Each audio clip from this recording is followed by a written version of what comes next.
Hello and welcome to 360 Gamercast, episode 159 for Tuesday, the 4th of April, 2023. I'm your host, Mark Webb, gamertag PSN ID, Steam ID, Webby360G, and joining me on this very fine evening is... Wikipedia spokesperson, it's Nick Fights. You guys must really hate me coming on because you have to pay to listen to me. It's number one Stuntmaster. And 360 Gamercast very own Dustball, it's Sensei Switch. Oh, everyone is good. We've just come off an angry rant with Stunty, so we're all good here. So it's an angry rant, just a heated discussion. Which will be going in the outtake, so look out for that. All is good. So this week we are talking about the amazing handhelds, the PSP and the Vita, made by Sony. I think personally they were some of the best handhelds ever made, and we'll get into a bit more of that in a bit. But for a bit of context, I was a bit shocked actually when I was doing a little bit of research 10 minutes before we joined the call, because I've been quite busy, even though I'm jobless for the next couple of weeks. The PSP came out December the 12th, 2004. Wow. I just can't believe it was that long ago. Wow, 20 Was years that just Japan, or was that over here as well? I think that was everywhere. So, and were they new? I don't actually know. I didn't look at that. Perhaps Nick will have a look for me in a moment. I'm playing COD at the minute, so... Well, I'm trying to grab the box, because I don't know if you guys did, I actually bought one on launch. Yes. I'm opening the box, and I'm trying to find if I've got the receipt in the box, which I probably haven't. I've got a receipt. I've got a receipt. All the ink's disappeared off of it, so I can't read anything. Oh, it's a game receipt then, is it? Yeah. That's not game receipts do that all the time. Like, it's just an empty receipt. That as well. It was. I think it was quite expensive though for what it was, but it was. I think it was about 200 quid, if I recall, somewhere around there. Sounds about right. 190. Right. I'm just trying to look on. I don't know when I got mine. I cannot remember how I got mine. I didn't buy it new. A PSP screen protector, nice. And a white strap. And which one? Because don't forget, there's how many models is there, Nick? Is there two or three? I have a value. No, there is. Yes, there is three, isn't there? Yes, because I know someone that's got the third one, and the third one's really cheap. It's fucking horrible, mate. Yeah, 3,000. Yeah. It's really plasticky and tacky. It's like a. It feels like you've just gone in a knockoff shop and picked up one. Well, I've got every model, so. Wow. It's got a good screen though, but it is, like you said, it's light as hell. The buttons are a bit more cheaper, but the screen is really bright because I've got the original launch day black one, the controversial white one, and I've got the blue 3000 with the nice screen, and I've even got the digital only flick up PSP Go. You got bloody hell. So it's almost impossible to play because the buttons are so close together. Yeah, you get cramp. So I've just seen online it launched in the US for $250. I can't actually find a UK price at the minute. It would have been about 200 then. Yeah. So I mean, the weird thing about the PSP is I got mine at launch. And I dug it out my drawer before the podcast tonight, and I put the battery back in, and I've still got my original charger, and it's fired up straight away. So, it's still... One word warning on those: if you do have a PSP and you're not using it for a while, take the batteries out. Yeah, the batteries expand on them, and then it fucks the whole. Oh, don't say that. I haven't checked. Yeah, well, I did this like about 6 months ago. And I took all the batteries out, and they were fine. I have took them all out. Yeah, it seemed fine. The amount of them I've seen at car boots where the actual battery they expand. I don't know why. It's something to do with the battery, whatever it is. Well, they wouldn't have been. Would they have been like the tail end of the lead acid batteries rather than like the lithium, that type of thing? I'm not really sure, but all I know is they expand, and when they expand, it then starts to push on the screen. Yeah. So and then it balls them up. I've had a few I've picked up at the car boots that have been knackered because of that. It's just annoying. I can't stand up and keep grabbing everything when you're talking about it. So. But yeah, so all you do is just take them out. If you don't use it, I'll be honest, take it out regardless. Anyway, I just take it out and put it back in. Yeah. So since some stunt he told me that I've got like my original case, and it's quite big, so I just put the battery in the case with the. Yeah, that's how retro this is. PSP. You can remove the battery. I know. New batteries in them. Rather than replace the whole device, you can change the battery instead. Yeah. DJ also did the double strength batteries that you could plug in, but that would be you couldn't put the cover over it as well. Yeah, because it was too fat. Yeah, so you'd get like double the size battery, which was cool. But I remember there was a few changes. I mean, like with yours, Webber, you know where you put the UMD in, you sort of push it in a little bit, and it sort of clicks into place. Then you close it. They removed that mechanism because if you opened the battery, if you opened the UMD with it spinning, if you hold the PSP at the right angle, the spring would throw the UMD flying. Oh, wow. Right, yeah, because it springs back up, doesn't it? Yeah, because I've got a little slidey thing on it, so you slide in and it like clicks out. It's pretty good little functionality, actually. Yeah, they took that out on the later models, and you could just placed it in and closed it. There was no springy thing. That's a bit weird, they took that out completely. Because that was quite an unusual thing. Because isn't it the PSP is the only device that has a UMD, isn't it? Yeah. Well, technically, I'm pretty sure. I haven't actually worked it out, but aren't UMDs the same size as GameCube discs? They do look the same, don't they? Yeah, I think they're slightly smaller though. So yes, they are smaller. Yes, they are smaller. GameCubes. But it is also basically a redone mini disc because obviously Sony made the mini disc, didn't they? That's right. Yes. Yeah. Great device. Wasn't supported and died out. When did they die? When did they stop releasing the PSPs? Then. When did the Vita come out? So the Vita came out February the 22nd, 2012. All right, so basically a big gap.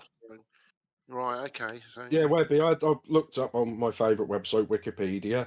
Yeah, it was 12th of December 2004 in Japan and America. We had to wait till the 1st of September. Oh, what? Year. Oh, really? Oh, wow. So 20. I thought it was later than that. Really? Yeah, we had to wait. Yep. I thought it said PAL to 2004, and we're PAL, so 12th of December in Japan, 24th of March in North America, and the 1st of September in 2005. Because I could just about make out 2005 on this receipt. Oh, can you imagine in today's era if we went back to the point of Japan getting games like a year or 2 years before everyone else? Fucking hell, mate! The fucking meltdowns. The import scene would just be just be mega like it was back in the day. Yeah, I'm live in a small town, pretty much, and there were about 4 or 5 shops that used to sell import games around me. It was big business. Yeah. Those were the days, mate. Brand new. I've just remembered I bought a white one. And it was a fat white one. And I remember and I have still got it. As far as I remember, one of the buttons packed up on it. It was really iffy. I think it was the X button started pissing around. I heard it was always the one closest to the screen, the square button. Yeah, maybe it was. I can't remember. Have you got the white one? Has it turned yellow? I don't know. It's in the box in the loft somewhere. It's probably turned yellow. A lot of them turn yellow, especially the buttons. They turn similar to the old SNESes and Dreamcast. They all go yellow because it's the same type of thing for there. But Ken, I'll put it on the Discord later. Oh, what have I lost it? There it gone. But did you guys remember the controversy with when they launched the white one with the adverts? No, I don't even remember that.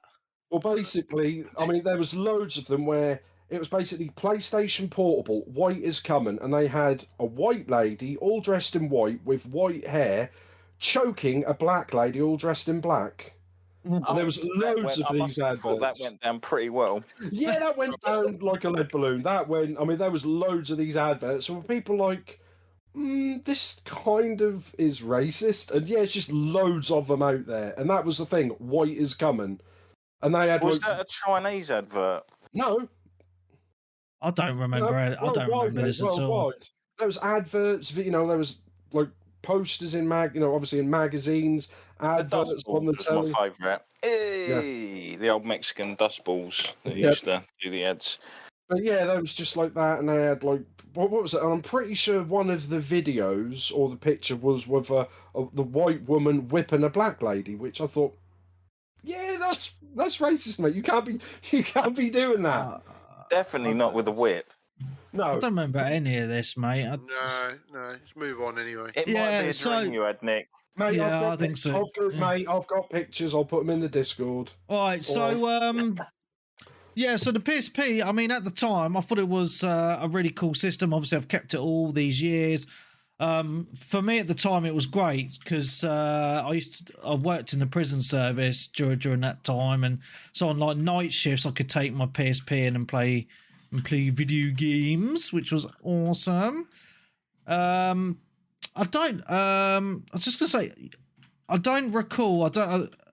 You couldn't control the PS3. You couldn't play the PS3 on it. That was Vita, wasn't it? I'm just trying to make sure I get my facts right on the handheld. Yeah, there was no remote play. No remote. Okay. I think you could use it as an extra controller. Yeah, I think you could. You can download stuff from the PS3 to the PSP.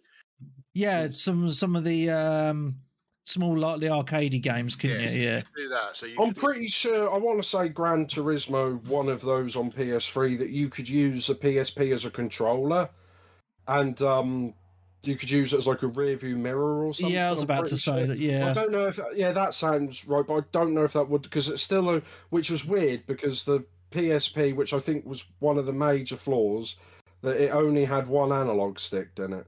Yeah. Whereas the Vita like had a little. two. Yeah, that's correct. Yeah. Yeah, I tried playing a shooter, a Konami shooter, where it was like a robot thing, and I literally played it for like 10 minutes, and I was like, I can't do this. I can't use the 4 buttons as directional. Yeah, they were weird. Everything for that. Yeah, so I mean, I'm just looking at my PSP at the minute. We will go on to Vita afterwards. The thing that that's just coming back to me as I just scroll through at the minute is you could do custom backgrounds. So I've got like Cloud Stand in there, looks really, really cool. You could connect online, which was pretty cool for back in the day. You could surf the internet on it, which was quite revolutionary back then. Pick up internet radio, RSS feeds. And it's got a music section because you could listen to music, and a video section as well. Now, one of the you can store photos and music and video and that on there and whatnot. So it's a pretty cool little media device. So the one thing that for those people that don't know or too young or never had one, the UMDs that they did for the games, they also sold movies. Yeah. On mine. Yeah. So that was a cool little feature actually, which made it like a proper multimedia machine.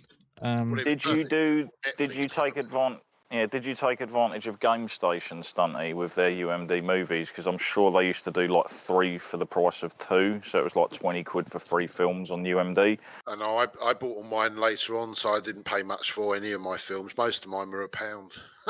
Oh, so nice. There is actually some that are quite rare that I've picked up. I mean, I think the most I've ever paid for a UMD film was was it Bottom or was it The Young Ones? One of them. It was on. Oh, UMD. Wow. Yeah, and it's really rare. I didn't even know they did it. And I found it in one of these retro shops, and I think I had to pay £9 for it. But when I looked it on the internet, there was none on there. It was so rare. And the other thing as well with the UMDs, though, which was a real pain in the arse, there were a region lock on them. So yeah. Couldn't play American. Because I picked up Tron, the American Tron film, which was never released over in this country, and the flipping thing wouldn't work. So which is a pain in the arse. Yeah. I mean, but back then, because everything was physical media back then, you got to think, 2004, 2005, that sort of era. Like if you think back to when the podcast started in 2008, people were manually downloading their music and podcasts to their computer and transferring them over to their iPods. So, and this was before then. And I do think that the PSP, even now, it still looks and feels like a very premium device. Well, you've got is that the OG one you've got there? Yeah. Yeah, they must have sold quite a few. How many did they sell? Nick? I don't know. Webby said he knew that.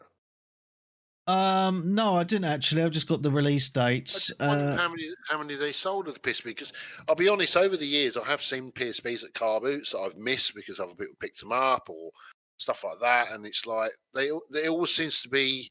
I do see them every now and again. There was one last week, actually, not last week, the week before I missed at the 80 million units.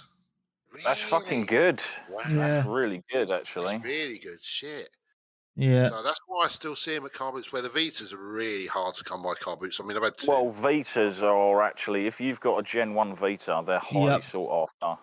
I've got 2 Gen 1 Vitas. Yeah, I've got 3. But I've now looked at my UMD videos. I've got Harry Potter and the Prisoner. I've only got 5. Harry Potter and the Prisoner of Azkaban, Die Hard 4, Spider-Man 2, because, well, Spider-Man was on everything, wasn't it? I've got Spider-Man 2, it was epic. WWE Divas, and one that caused a bit of an uproar in game, because for somehow this was sold in game. It's called La Blue Girl Returns, Demon Seed, Shakima's Lust. It's basically manga. It's an anime, but a naughty one with like tentacles and stuff. And Game wasn't aware of what it was, and because I knew some people who worked in there, and they were like, "Yeah, we should probably be selling this." So I don't know how that fell through the cracks at Game. So I obviously bought a copy because I didn't know what it was, obviously, but it was cheap, so there we go. There's quite a few PSP games now that are quite hard to come by now. I must. Yeah.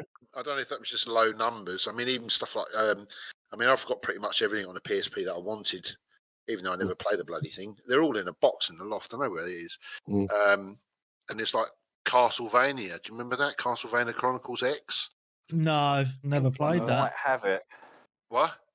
I think I might have that. Yeah, I've got that. I think that's.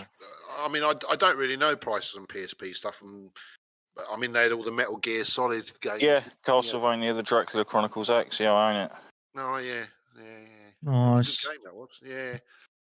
Nice. Yeah, I mean, I remember that loving the PSP, but I don't think I really had or played loads of games on it. I mean, like the only games that really stick out to me that I played on it was Grand Theft Auto Liberty City Stories. Yeah. Which was really good. And funnily enough, in my PSP case, I've got a printout bit of paper in there with all the cheat codes. Yeah, you know, for like your rocket launchers and shit like that. Yeah, flying cars and all that. Still in there, still in the case. So yeah, I've still got that. And then they brought out Vice City Stories as well. And Chinatown. Yeah, Chinatown. Nice. That was that on that was DS. 3DS. Yeah, it was on DS, and then they moved it to there as well. Yeah, there was a few games that went out on the DS. And they eventually put them to PS2 as well. Yes. So I've got a copy of Liberty City Stories sealed, or Vice City Stories sealed. But I still think that's the only way you can play. I don't think they've put them on Steam or anything like that since. I still think that's the only way you can play them, either on physical. Oh, wow. Strangely enough, one of the games I used to own, I must have traded in because it was one of the earlier games I got for it, and it never gelled with me. Metal Gear Acid. Oh yeah, never played that one. That was the card one, wasn't it? Yes, it was like a grid-based card game, wasn't it? Yeah, because that was the okay, if you like, card game, but everyone wanted Peace Walker, didn't they? Yeah, that was the one you wanted. Later. Yeah, so that's another one I played. That's on my list. So I can tick that off. Peace Walker. I really enjoyed that. I thought it was really good. What I remember. There was a couple of Metal Gears on the PSP, wasn't there? There was Peace Walker. What was the other one? Because I've got them all. It had a crossover with Monster Hunter. You could fight a Rathalos. I think there was 2 Acid games as well. I think it was Acid 1 and 2. Yes, possibly. And there was the Monster Hunter games. I mean, you probably got well into them, didn't you? I own all of them. I got the first. That's the only Monster Hunter game I've ever played. The first one that came out on PSP, which I played for about 10, 15 hours. Thought this was great, and then just never played it again. They also did these arcade collections. You had like a Sega. I think it was the Sega Mega Drive collection as well. And yeah, they did the arcades.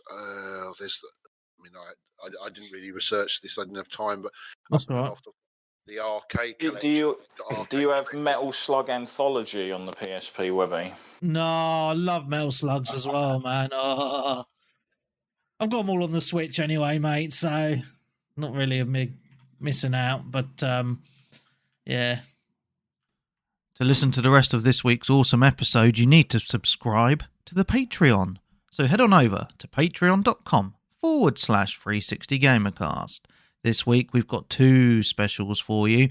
20 minutes of Stunty's angry rants about Microsoft buying out Activision and how he's sad that the games will no longer be coming to his precious PlayStation. Also, this episode is over 2 hours long, talking about the PSP and the Vita. So make sure you subscribe for that. And obviously, when you do that, you get all our previous shows, and in the future we will be doing Sega and Nintendo.